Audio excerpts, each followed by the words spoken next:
Hey, what's up YouTube? It's Story of Sam back today with a brand new NBA 2K21 build video, and today I'm going over the best stretch playmaker in 2K21. Definitely one of the best power forward builds in the game, one of the best sharpshooting builds in the game, and definitely an extremely fun build to play on in 2K21. So if you are interested in this build, make sure to stay tuned. And also guys, if you are brand new here, hit that subscribe button down below. We are on the road to 2,000 subscribers, and of course, drop a like guys. Let's go for 25 likes on the best stretch playmaker build in NBA 2K21. Without further ado, let's get straight into it. So of course, position is going to be a power forward. Jersey number does not matter. My favorite number is 2, so I'm going to pick number 2 for the jersey. But either way, just make sure you are a power forward. Hand and jersey number does not matter. Let's get on to the pie charts. Moving on to the pie charts, guys, we're going to be a playmaking stretch. As I said, guys, definitely one of the most fun archetypes or builds to plan with these Hall of Fame badges. So you're going to want to pick this pie chart right here, half playmaking and half sharpshooting. The orange and green pie chart gives us a 76 3-pointer and a 65 ball handle. As of now, that will change when we make adjustments to the build later on, but as of now,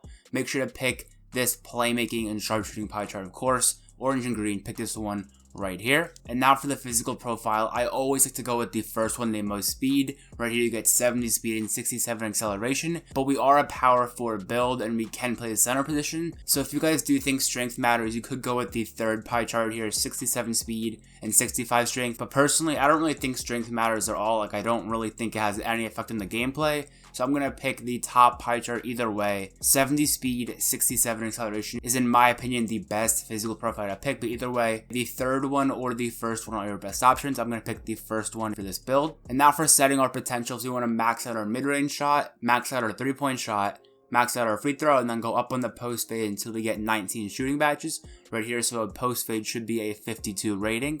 Now for the playmaking, you're going to max the pass accuracy, max ball handling, and then max post moves. Just max out everything in playmaking. You'll get 23 playmaking badges on a power forward. That's, in my opinion, definitely the best part of the build, just because you can get all these Hall of Fame playmaking badges, Hall of Fame floor general, dimer, all stuff like that. And now for the defense, max interior, max perimeter, max lateral, skip steal for now, max out block, max out offensive rebound, max out defensive rebound, and then put your steal up to a 42 right here. 42 is the sweet spot. You get 10 defensive badges just like that. And with our 54 attributes left, I'm going to put them on driving dunk right here, max this, and driving layup right here. It evens out perfectly. This is exactly how many attributes you need. That's why we have our steal at a 42, driving layup at a 68, and driving dunk at a 63 are both the maximum ratings. Now the one downside is you only have one finishing badge. Finishing is the worst category of badges in my opinion, so that's why only having one finishing badge doesn't really bother me that much. I definitely think shooting, playmaking, and defensive are much more important to have a lot of good badges in. Of course,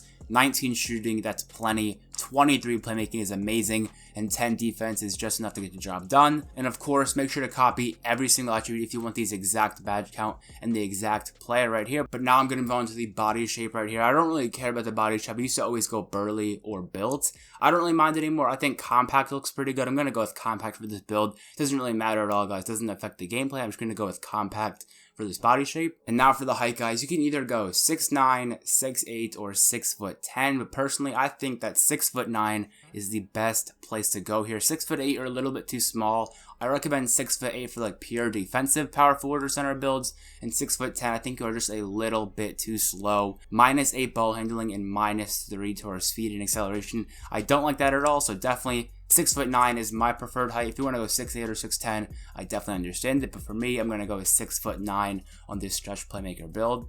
And now for the weight, I'm going to leave it exactly in the middle, just like I did with the height. I think 235 pounds is a perfect amount for defense on centers and also being quick enough to get past people on offense. So I'm going to leave it here at 235 pounds. And now for the wingspan, I'm actually going to max the wingspan right here, just so all these defensive stats go up. I definitely think maxing the wingspan in 2K21 is the best option for almost all power forward and center builds. We do lose a little bit of our shooting stats, but I think that is going to be completely fine. We have 19 shooting badges, and once you get to a higher overall, those stats will go up, plus buying boosts, all stuff like that. 73 3-point rating is definitely enough to hit extremely consistently, so I'm going to max the wingspan right here at 91 inches.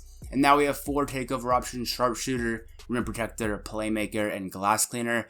Now I recommend Sharpshooter or Playmaker. Now Playmaker is not really the best takeover, but it definitely is one of the more fun takeovers. You can break ankles and stuff like that. But if you want to pick a takeover based on just how good they are, I think Sharpshooter takeover is definitely your best bet. Of course, more ankle breakers, definitely go Playmaker. Just best overall takeover, go spot up shooter or sharp takeover. I'm going to go sharp takeover just because I think it is better than playmaking takeover, and I think most of you guys would want to pick sharpshooting takeover right here. And of course, guys, we have made the stretch playmaker build, shades of Jason Tatum, Danilo Gallinari, and Charles Oakley. And also, I really like this stretch playmaker build name. Just a little bonus, I think it's one of the best names for builds in 2K21. But if you guys want to see the badges that I recommend for this build, make sure to stay tuned. I'm going to be showing them off right now. Okay, guys, so for the one finishing badge, I'm just going to put it on contact finisher on bronze. I think it's one of the best finishing badges in the game. We only have one finishing badge, so of course we're very limited, but I think contact finisher is the best way to go. Moving on to the shooting badges, I think the best shooting badges in the game are Range Extender on Hall of Fame,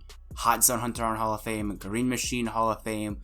I also really like Gold Tireless Shooter, I like Bronze Volume Shooter, and I also really like Gold Deadeye right there. Obviously, all these badges are my opinion, so of course you can change them however you want, but these are what I recommend to run for the build. Moving on to the playmaking badges, you definitely want to go with Hall of Fame Quick First Step, Hall of Fame Handles for Days, Hall of Fame Dimer, Hall of Fame Floor General, maybe Gold Unpluckable right there, also Bronze Bailout's a great badge. And I'm actually going to put Needle Threader on Silver, and I have one badge upgrade left. I'm actually going to put that on Unpluckable Hall of Fame. I said it was going to be on Gold, but I think Hall of Fame is the best way to go for Unpluckable. So Hall of Fame Quick First Step, Hall of Fame Handles for Days, Dimer, Floor General, Unpluckable, and then Bronze Bailout right there, and of course, Silver Needle Threader. And lastly, for the defensive badges, I'm going to put on Gold Intimidator, Bronze Box, Silver Rebound Chaser, Silver Rim Protector. I'm also going to put on Bronze Interceptor, and lastly we have one badge upgrade left. I'm going to put that on Gold Rebound Chaser right there. So we have Gold Intimidator, Gold Rebound Chaser, Silver Rim Protector, Bronze Interceptor, and Bronze Box right there for the defensive badges. Anyways, guys, I hope you enjoyed today's video on the best stretch playmaker in NBA 2K21. If you guys did enjoy, hit that subscribe button down below. We are on the road to 2,000 subscribers. And of course, make sure to drop a like, guys. Let's go for 25 likes on the stretch playmaker build with Hall of Fame playmaking and shooting. And if you guys want to watch more of my 2K videos, I'm going to leave an end screen when this video is done to 2 of my previous 2K21 uploads. Have a great rest of your day, guys. It's been Story of Sam,